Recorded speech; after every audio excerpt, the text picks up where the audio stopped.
चाहे हम व्यापारी हो, चाहे पारिवारिक हो और चाहे सामाजिक हो, जब कभी भी कोई समस्या हमारे सामने आती है तो हमें चाहिए कि हम उस समस्या का सामना बुद्धि से करें, विवेक एवं विचार से करें।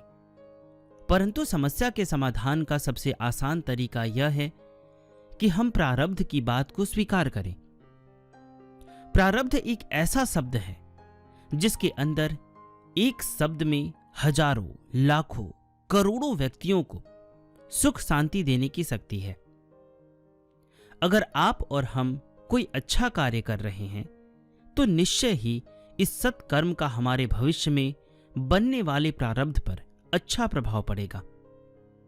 यह प्रश्न कई बार मन में आता है, विशेषकर उस व्यक्ति के मन में जो लोगों की सेवा करता है, लोगों की मदद करता है, किसी को धोखा नहीं देता, किसी को कष्ट नहीं पहुंचाता, किसी का दिल नहीं दुखाता।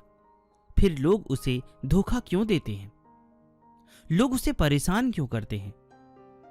इस प्रश्न का उत्तर बार बार वह अपने मन से पूछता है, परंतु मन जवाब नहीं दे पाता।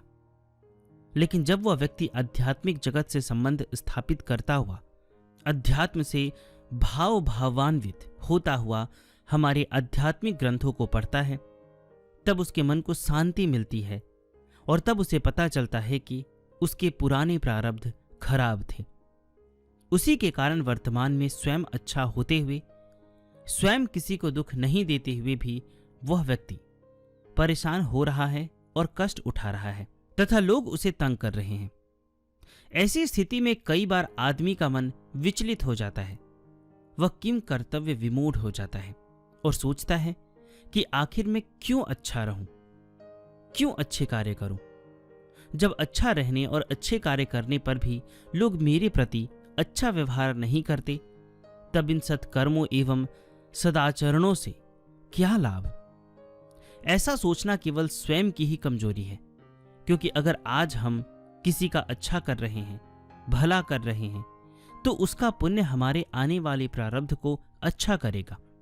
इसलिए हमें चाहिए कि अगर आज हमें किसी प्रकार की परेशानी हो रही है तो वह हमारे प्रारब्ध का ही खेल है, उसी का प्रतिफल है, जिसे चाहे हम हंस के खेले या रो के झेले। अपने प्रारब्ध कर्मों का ही परिणाम है कि आज एक व्यक्ति बहुत अमीर है तो दूसरा अत्यंत गरीब।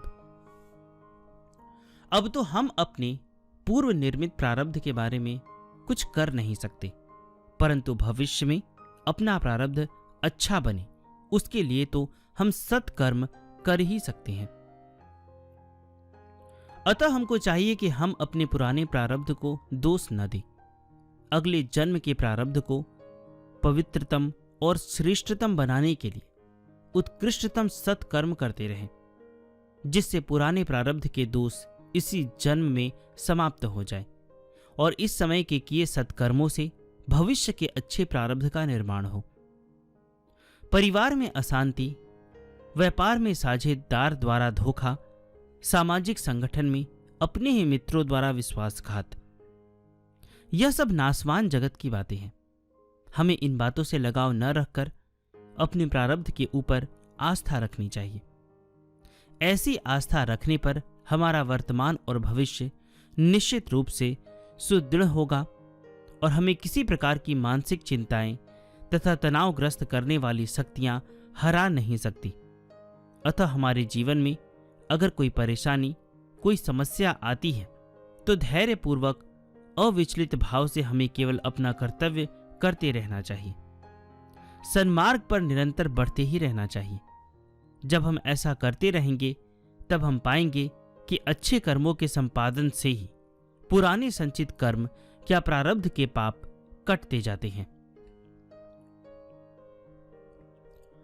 मन की शांति का नाम है प्रारब्ध की आस्था, जिसे हम चाहे हंस के मान ले या दुखी होकर झेलते रहे।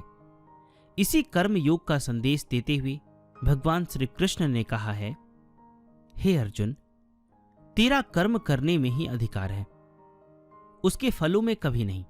इसलिए तू कर्मों के फल का हेतु मत हो तथा तेरी कर्म न करने में भी आसक्ति न हो। अभिप्राय यह है कि प्राणी मात्र को प्राप्त सुख दुख आदि द्वंद्वात्मक परिस्थितियों में अनुद्वेग एवं दृढ़ स्थैर्य भाव से निर्लिप्त होकर निष्काम पूर्वक अत्यंत उत्साह से कल्याणकारी सत्कर्मों का संपादन करते रहना चाहिए, क्योंकि निष्काम कर्म योग का आश्रय ग्रहण कर प्राणी मात्र त्रिविध दुखों से मुक्त होकर आत्यंतिक परमात्मा को प्राप्त कर लेता है।